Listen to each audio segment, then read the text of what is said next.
Naku po mga tol, mainit na balita, inatake ng Amerika itong isang barko ng Iran na galing China.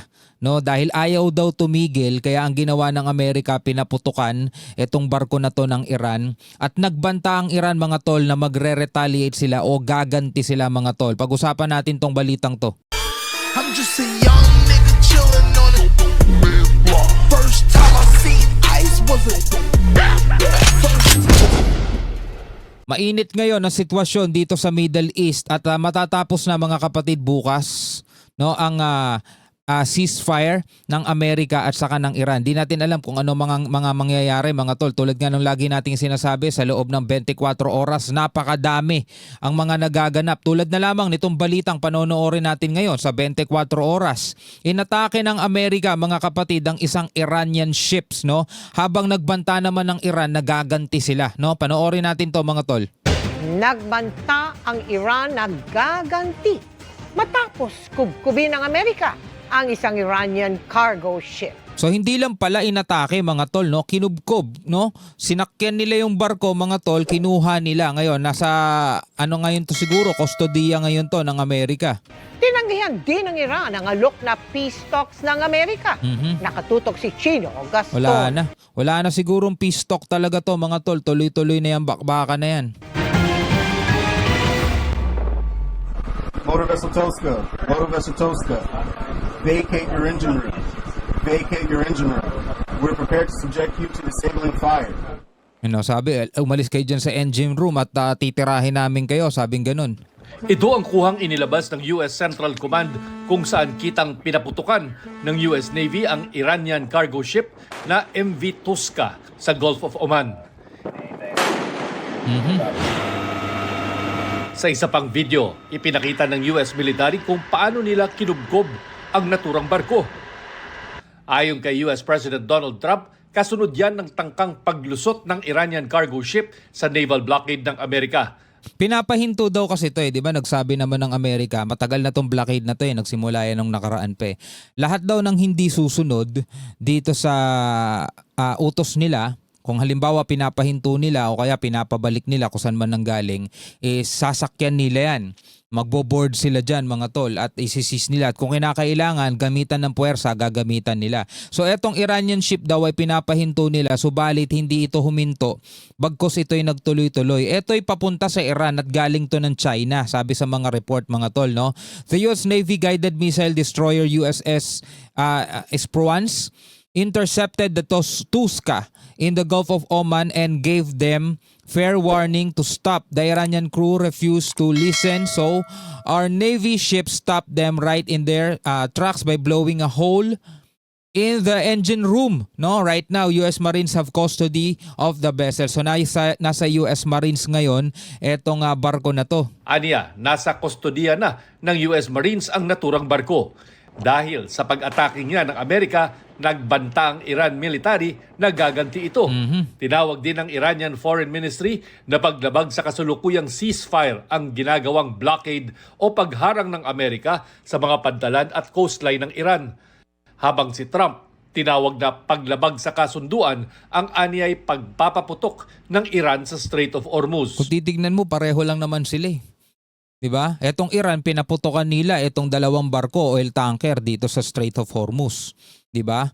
Etong nakaraan yan ang ginawa ng Iran. Ngayon naman, ang ginawa ng Amerika, pinaputukan naman, mga tol, yung barko ng Iran. So nagagalit naman ngayon ng Iran. Samantalang gawain din naman nila yon mga tol. Kaya kung titignan mo, parehas lang sila Diba? Kaya kung tatanungin mo sinong kakampihan, bakit tayo kakampi mga tol? Pareho lang silang umaabala sa daigdig.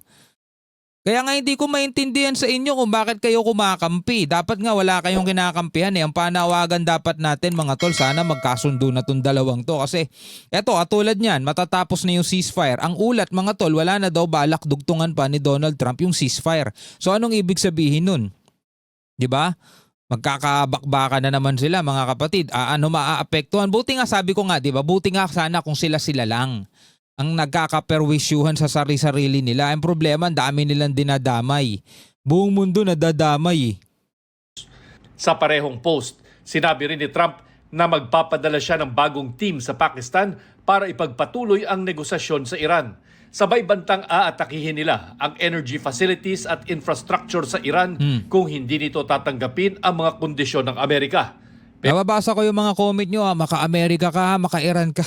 Paulit-ulit ko na sinasabi sa inyo, anong mapapala natin kung kakampi tayo dyan. O, tignan mo to, nagbabanta si Trump na aatakihin ng mga energy infrastructure dito sa Iran. So, tanong, pag ginawa ba ni Trump yun, ikakayaman ba nating lahat, mga tol? 'Di ba? Maaapektuhan na naman yung supply ng langis, tataas na naman ng presyo ng krudo. Sinong mahihirapan? Yung mga ordinaryong Pilipino, mga middle class, yung mga mayayaman, hindi naman sila masyadong apektado diyan eh. 'Di ba? Pero tignan nyo naman kung anong mapapala natin diyan. Tapos kakampi kayo. Tapos kakampi rin kayo sa Iran eh, parehas lang naman din sila. Sinara nga ng Iran yung Strait of Hormuz eh. Pero ang Iran, tinanggi ang alok na peace talks ng Amerika ilang oras lang matapos ang anunsyong yan ni Trump. Ayon sa news agency ng Iran, sumusobra na at hindi na nila makatotohanan ang mga kondisyon ng Amerika para tapusin ang gyera. Dagdag pa ang kasalukuyang naval blockade ng Amerika. Nitong Biyernes, binuksan ng Iran ang Strait of Hormuz para sa mga commercial vessels. Pero muli rin isinara nitong Sabado dahil sa blockade ng Amerika sa mga barko at pantala ng Iran. Close open eh. No? Close open eh. Ito yung banta ni Trump, mga tol. Dito sa isang balita mula rito sa UNTV News and Rescue, sabi niya ganon, hindi na daw niya i-extend pa ang ceasefire. May kasunduan man o wala, ibig sabihin mga kapatid, no, pagtapos ng ceasefire, di ba ceasefire na mangangahulog ang tigil putukan. Kasi nasa kalagitnaan sila ng bakbakan nasa kalagitnaan sila ng gera. So nagkaroon ng ceasefire, no? Nagkaroon ng, ewan ko, kunyaring pag-uusap, parang wala namang nabubuo dahil pareha sila nagmamatigas. Ang Amerika, meron silang kagustuhang ipinipilit nila. Ang Iran, ganun din. So walang nabuong kasunduan. Tapos yung inaasahang round 2 na very promising sana para magkaroon ng kapayapaan is wala rin. Hindi rin natuloy dahil tumanggi na ang Iran, mga tol. Diba? O ngayon, eto sabi, hindi na daw mag-e-extend na tigil putukan. Pakinggan natin yung sinasabi rito ni Trump. But the blockade is going to remain. But maybe Patutuloy pa rin daw ang blockade. But maybe I won't extend it, so you have a blockade, and unfortunately, I won't extend it. So you have a blockade, and unfortunately, we'll have to start dropping bombs again. O yan na, maghuhulog na naman daw sila ng bomba. bombs again. Walang extension ng ceasefire. Ito ang pagtiyak ni United States President Donald Trump kung hindi pa rin makikipagkasundo ang Iran sa gaganaping second round ng peace negotiation sa Islamabad, Pakistan. Ayon kay Trump, umaasa siyang tatanggapin na ng Iran sa pagkakataong ito ang iniaalok nilang kondisyon. No more Mr. Nice Guy. Aniya, tapos na ang pagiging mabait niya. Kung hindi, mananatili ang US blockade sa Strait of Hormuz at muli nilang bobombahin ang mga power plant at tulay ng Iran. Nitong weekend, sunod-sunod ang inilabas na video ng Pentagon ng kanilang pangaharang sa mga cargo ship sa Strait of Hormuz, bagay na ikinagagalit ng Iran. Okay, again, gusto ko linawin sa inyo mga tol, wala tayong gino-glorify na kahit na anumang akto o kahit na anumang pagkilos mula sa Amerika o mula sa Iran. Hindi po tayo sang-ayon dito sa nangyayaring geran to, kaya tigil-tigilan nyo na yung pandadamay dito sa ating channel na meron tayong kinakampihan sa kanila. Kung meron kayong gustong kampihan, bahala kayo sa sarili ninyo. Doon sa mga katulad natin ng kaisipan na walang kinakampihan at ang gusto ay magkaroon lang sana ng kapayapaan. Maraming salamat sa inyo dahil ulitin ko sa inyo mga tol, lahat tayo rito apektado, lahat tayo rito ay napeperwisyo dahil sa nangyayaring gera dyan. Diba? So kung gusto ninyong kumampi, bahala kayo sa buhay ninyo, pero tayo bilang nagre-reaction lang dito, wala tayong kinakampihan sa kanila, wala tayong pinapanigang puwersa sa kanila. Actually, ang gusto ko nga sana magkasundo na sila. Kailangan lang talaga may magbaba sa kanila. Yun lang eh. Anyway, anong inyong masasabi tungkol dito mga tol? Comment na lamang kayo sa ibaba.